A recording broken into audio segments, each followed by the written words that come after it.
Assalomu alaykum. Men Odilman. Men Yangi bozordanman.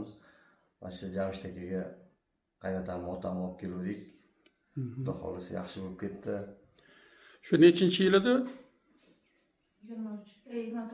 24-yil edi. Shunda insult bo'lganda, yo'lda ketayotganda insult bo'lib qolganlar-da mashinada, to'g'rimi? Keyin avariya bo'lib o'zlaridan ketib, politsiyaga tushib, keyin bir tomon ishlamay qoldi. Gapirishlarda o'zgarishlar bo'lib ketdi. Tushuntira olmaydi, o'ldirib nima gapirayotganini bilmaydi. O'shandan keyin xudo xolisi shunda keyin xotira ham ketib qoldi. Panikda eslolmay qoldi. Xotirasi eslolmay qoldi hech narsani. Undan keyin doktorlarga olib bordik. Hamma narsa Xudodan ekan, Jamshid akaga olib keldik. Jamshid aka shu 1 oy lichit qildim. 1 oy lichit qildi. Ignalarni qo'yib. Shu 1 oyda o'zgarish bo'lib, ancha yaxshi bo'lib, hozir endi yaxshi bo'lib ketdi, pamiklari joyiga kelib. Hammasi yaxshi, Xudoga shukr. Rahmat sizga. Hozir mashinalar haydab yuribdi. Yaqinda kelib ketdilar.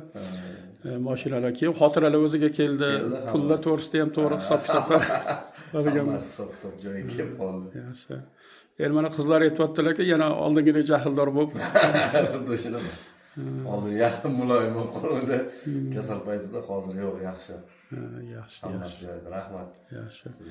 Oldin ko'rmaganda yana mana asoratlari ham bundan buyog'iga xudo xolasa mana sekin-sekin yana tiklanib, oldingidan ham yaxshi bo'lib qoladilar. Chunki mana hamma muolajalarni to'g'ri oldilar inshaalloh. Allohning marhamati bilan natijalar yaxshi. Allohimga behisob shukronlar bo'lsin. Qaynatamni olib kelgandan keyin Jamshid akadan mana hozir endi ammamni ham olib keldik. Xudo xolasa ammam shifo topsin deb olib keldik. Jamshid aka Xudodan endi. Alloh ularga ham shifoyi komil bersin, g'oyibidan bersin.